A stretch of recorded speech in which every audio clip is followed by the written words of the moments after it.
dia, boa tarde, boa noite, a paz do Senhor. Não sei que horas vocês vão ouvir esse vídeo. Sei que eu passo a noite, né? Às vezes 18 horas minha filha passa. Deus abençoe nosso dia, nossa semana. Como é que vocês estão? Estou bem, graças a Deus, dormi bem. Acordei bem, cheio de dor, mas estou aqui. E vamos para mais um livro. Quero agradecer a cada um de vocês pelo apoio, pelo incentivo que vocês têm me dado. Que Deus abençoe. Vamos começar o vídeo assim. Pai, obrigado por mais um dia, obrigado pela noite de repouso, pelo alimento, pela família que você me deu. Não a família de sangue, mas também a família das redes sociais, Pai. São bênçãos que você colocou na minha vida, Pai. Peço ao Senhor que os abençoe, fortaleça e saúde e paz. Pai, perdoa meus pecados, minhas falhas, minhas transgressões, por alto pensamento, ignorância, que eu fiz, eu posso fazer que te agradou, Senhor, perdoa. Sou um homem falho, sou pecador. Estou aqui confiado não no meu merecimento, que eu não mereço, Pai, mas confiado na tua misericórdia, Pai. Peço ao Senhor, Pai, perdão, Pai, para mim, para minha casa, minha parentela. Temos entristecido, Senhor, pelas nossas falhas, Pai. Fala conosco hoje no livro do profeta Jeremias, capítulo 23, versículo 3 e 4. Também no livro do Evangelho que Jesus Cristo escreveu Mateus, no capítulo 15. Seja para exortação, para consolo, para educação seja feita a vontade do Senhor e não a nossa. Amém e amém. Irmão, hoje mais uma segunda-feira, primeiro dia útil da semana para alguns, né? Outros trabalham domingo. Vamos lá.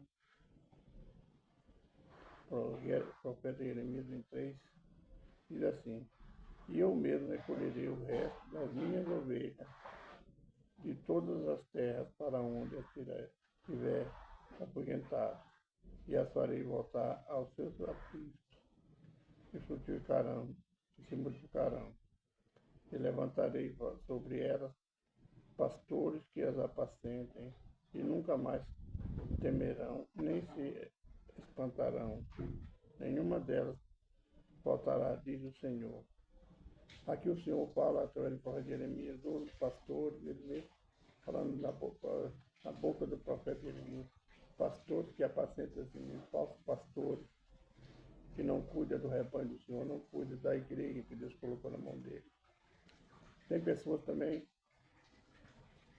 que se dizem pastores, que colocam no seu coração o desejo de abrir uma igreja, muitos visando lucros, muitos visando mesmo o reino do céu, mas a maioria eu vejo pelos que nós vemos visando lucros, né? Que está numa igreja grande, muitos dizem, muita oferta, e a inveja sobe. Esses são os pastores que querem apacentar a si, não querem apacentar as ovelhas, não tem cuidado do rebanho de Deus, não tem cuidado dos que estão machucados, viciados. Por um tempo cuida, depois afasta, deixa as ovelhas do Senhor abandonadas. As pessoas que vêm até ele procura de socorro, de oração, para cultuar o Senhor, muitas vezes eles abandonam. Muitas igrejas fecham, e muitos pastores, muitos líderes, eles simplesmente abandonam e deixam a cargo de um obreiro qualquer. No meu caso, nessa época, na primeira igreja que eu congreguei, pastor, simplesmente ele foi cuidar da vida dele. Ele tinha outra igreja na cidade de Bela Vista e me deixou lá. Eu não era nem obreiro, era cooperador só. Foi luta. Mas essas ovelhas, muitas sumiram. E depois ele veio, pegou a chave, fechou, sem falar nada com ninguém. Muitas ovelhas perderam. Mas muitas, eu creio que a minoria, continuaram firmes. O Senhor fala que ele vai recolher essas ovelhas que estão perdidas. Ainda há tempo, ainda tem muitas ovelhas dessas que eu falei com vocês que ainda vivem. E vai haver somente um pastor, Jesus Cristo.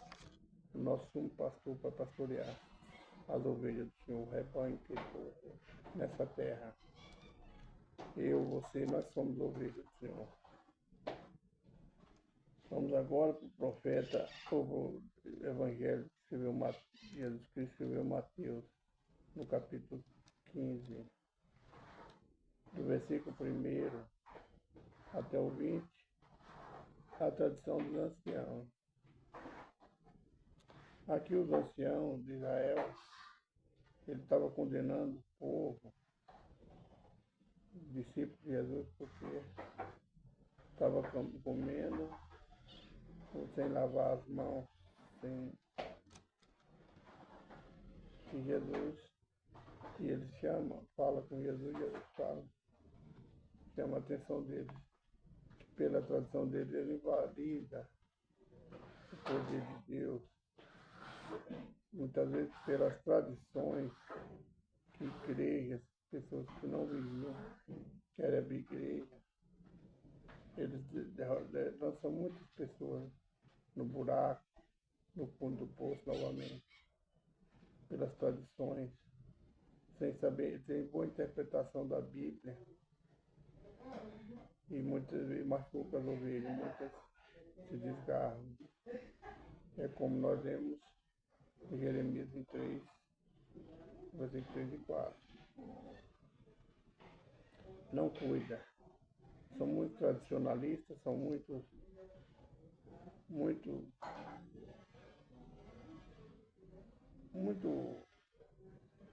querem ser santo demais sem ser santo. Pecam, erram, mentem. Está assim. Assim eram os anciãos daquele tempo. Eles julgavam os outros, mas eles mesmos faziam errado. E eles queriam que todo mundo fizesse certo, mas eles mesmos faziam errado. Então chegaram ao pé de Jesus uns escribas e fariseus de Jerusalém, dizendo: por que transgridem os teus discípulos a tradição dos anciãos? Pois não lavam as mãos quando comem pão.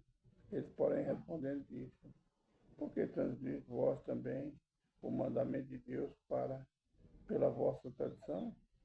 Porque Deus ordenou, dizendo: honra teu pai e tua mãe, e quem mata seu pai ou a mãe, que morra de morte. Mas vós dizeis: qualquer que disser é o pai ou a mãe, é oferta ao Senhor, que poderia aproveitar de mim, esse não precisa honrar nem pai nem mãe. Assim invalidade pela vossa tradição o mandamento de Deus. Olha um dos mandamentos. Mandamento que Deus deu: honra teu pai e tua mãe para que te vá bem.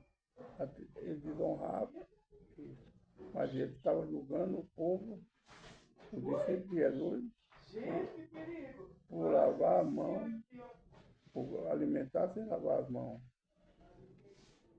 Mas eles, lá no templo, eles faziam coisa errada. E o maior erro deles agora julgando o povo, sabendo que eles mesmos mandavam. Sabendo que eles mesmos mandavam no erro. Eles mesmos mandavam no erro. Então, eles olhavam o erro de todo mundo. Acontece hoje nas igrejas. A gente olha o erro de todos que estão à nossa volta, mas não olhamos nosso erro. Nós queremos corrigir todo mundo que está à nossa volta, mas nós não corrigimos a nós mesmos. Julgamos e não queremos ser julgados. Nós não somos juízes. Nós não estamos aqui condenar ninguém pela nossa religiosidade. Nós estamos aqui para ajudar a fortalecer. Então, não devemos ser como os anciãos.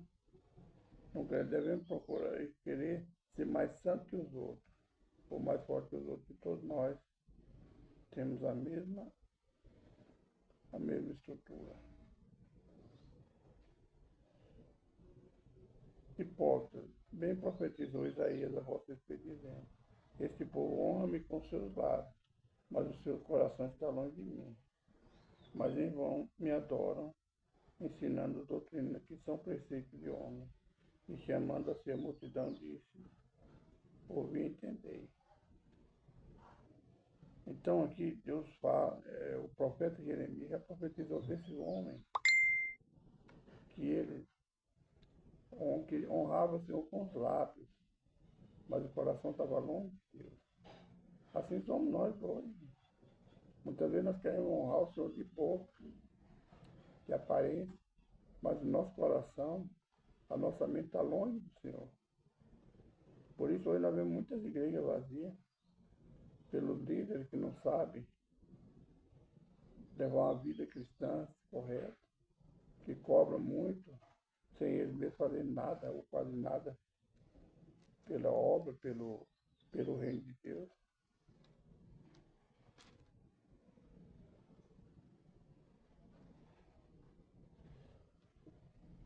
O que contamina o homem não é o que entra. Jesus ensinando aqui aos discípulos e aos anciãos que não você come que vai te contaminar. O que contamina o homem é o que sai da boca. Porque da boca sai, o que sai da boca sai do coração. Maldade, adultério, crimes, roubos. Todo mal sai da boca do homem, porque o coração está sujo, o coração está contaminado. Mas ele ensina que o que entra na boca é lançado fora. O que você come, depois é lançado fora. Mas o que sai da tua boca pode matar uma multidão. Pode matar todos aqueles que estão próximos de você. Então cuidado com a tua boca, cuidado com o teu julgamento. Cuidado com a tua santidade, você não é tão santo, mais santo que os outros. Quando eu falo você, eu estou olhando para a minha cara. Estou de frente a mim. Eu não sou melhor, nem sou mais santo que ninguém. São essas coisas que contaminam o homem.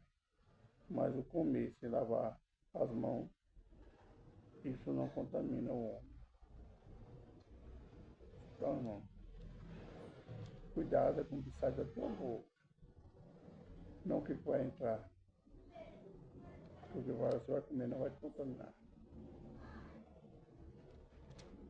Do versículo 21 em diante, até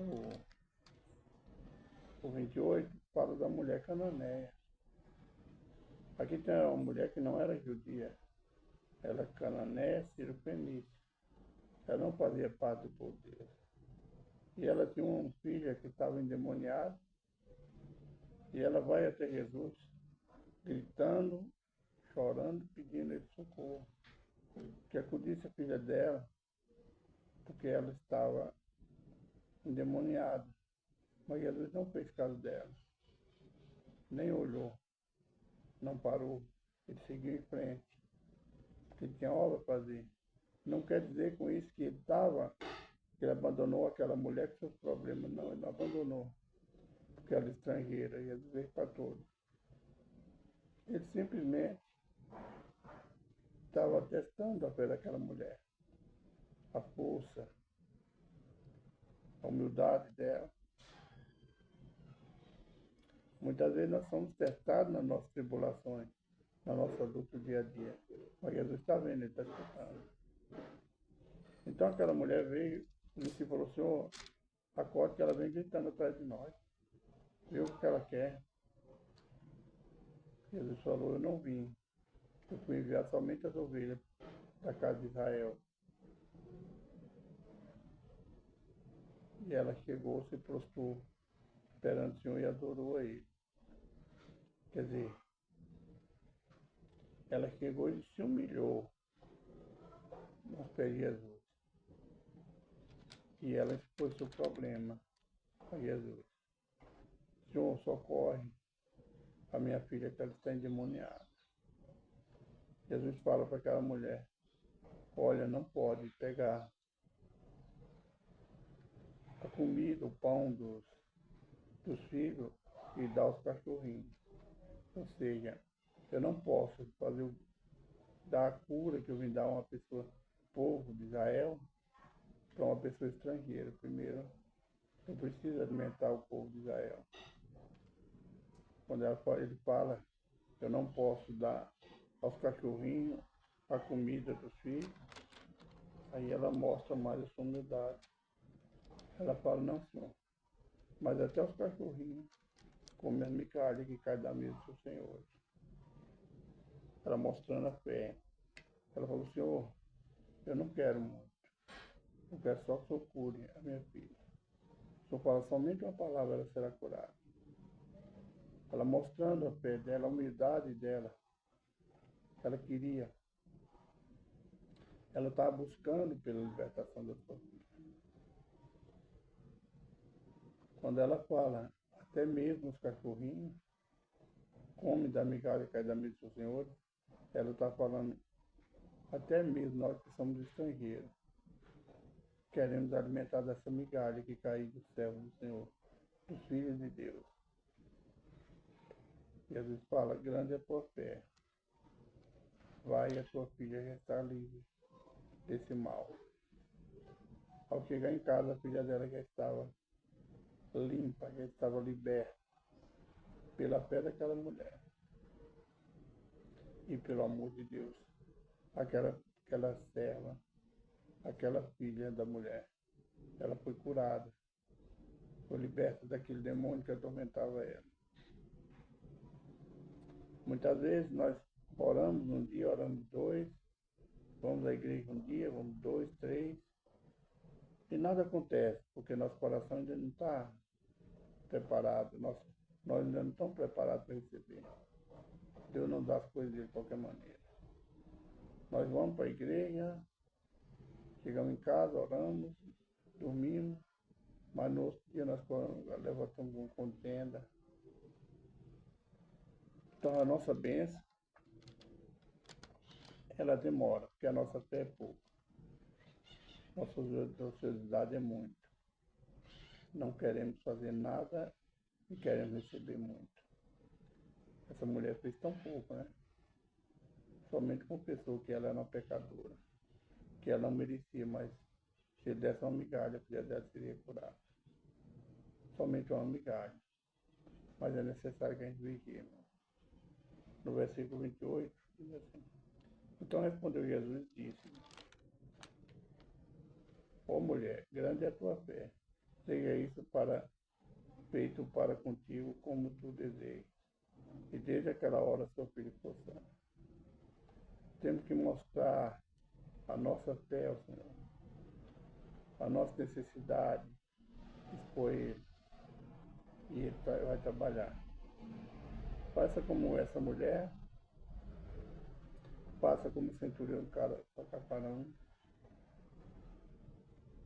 Falou para o Zéon, não vá na minha casa, que eu não sou digno.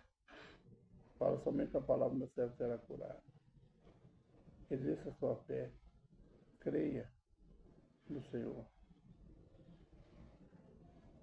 Versículo 29 até o 30, a segunda multiplicação dos pães. Nós vimos no capítulo anterior a primeira multiplicação do pão, né? Uma multidão de pessoas, 5.000 homens, sem contar mulheres e crianças. Jesus alimenta com 5 pães e 2 peixes. Agora, mais uma vez, uma multidão e Jesus alimenta com 4 pães. Partindo Jesus dali, chegou ao pé do mar da Galiléia e subindo um monte, sentou-se lá. E veio ter com ele muito povo que trazia coxos, cegos, mudos, aleijados e outros muitos, e os puseram aos pés de Jesus, e ele os sarou. De tal sorte que a multidão se marejou vendo o mudo falar, os aleijados são, os coxos andar, o cego a ver, glorificava a Deus, ao Deus de Israel. Jesus mandou seus discípulos que despedissem a multidão. Tenho compaixão da multidão, porque já está comigo há 3 dias e não tenho o que comer. Então os discípulos falam que nós não temos nada para dar, porque Jesus já tinha feito um milagre, já tinha multiplicado, alimentado a multidão, 5.000 homens. sem contar a mulher que mas a fé dos discípulos ainda estava pouco. Eles continuaram a fé, aquela, cadê? É a nossa fé assim. Jesus faz um milagre, nós recebemos um milagre hoje, amanhã vem outra luta e a gente acha que agora é impossível. Deus já fez um milagre e não vai fazer outro. Deus abriu uma porta para você, aquelas portas se fecham, porque você não teve zelo dela, as portas é que não temos zelo no nosso trabalho. Aí você pensa, agora não vai abrir mais, porque fechou essa. Não, Jesus multiplicou os 5 pães, ele pode multiplicar sobre quantas vezes você precisar e quantas vezes ele quiser. Não é como o nosso desejo, é nosso merecimento. Ele está pronto a multiplicar o seu celeiro, seu salário, sua saúde. Tudo que você pede, ele está pronto a fazer. Mas é necessário você querer e saber administrar. Olha, essa multidão veio atrás de Jesus para curar pessoas. Para as pessoas serem curadas. E glorificaram o Senhor. E Jesus tem compaixão daquela multidão e é necessário novamente alimentá-lo no deserto. Muitas vezes a tua vida é um deserto. Você não sabe nem o que fazer, mas Jesus sabe. Ele está no controle de tudo. Ele está pronto a te abençoar, te tirar desse deserto. Ele está pronto a multiplicar na tua saúde, no teu casamento, na tua família. Ele está pronto a multiplicar, derramar bênção na tua casa. Somente confie, vai, busca Jesus, busca Deus. Buscar o Senhor enquanto está perto, clama a Ele e Ele vai responder. Ele está sempre perto de nós, clama, não deixa que Ele se afastar de você, mostra sua necessidade para Ele. Aqui Ele viu a necessidade porque as pessoas estavam com Ele há muitos dias. Ele curando, fazendo milagre. O alimento se acabou, mas Ele multiplicou. 40 anos no deserto, uma multidão, Deus alimentou. Lugar que não tem nada. Não tem onde plantar, não tem onde colher, mas Deus alimentou. Não passaram fome. Essa é a mensagem do Evangelho que Jesus escreveu Mateus no capítulo 15. Também o profeta Jeremias, capítulo 23, versículos 3 e 4. Vamos orar. Senhor soberano, eterno Pai, apresento, Pai, nessa hora a minha vida, agradeço pelo ministério, pelo dia que amanheceu, pela noite, para mais um dia para refletir sobre nossa vida, Pai. Apresento teus filhos, tuas filhas que estão junto comigo, Pai, nessa hora. Peço ao Senhor para que supra a necessidade. Tu sabe a necessidade dos filhos que têm buscado, que têm pedido. O Senhor conhece o coração de cada um de nós, Pai.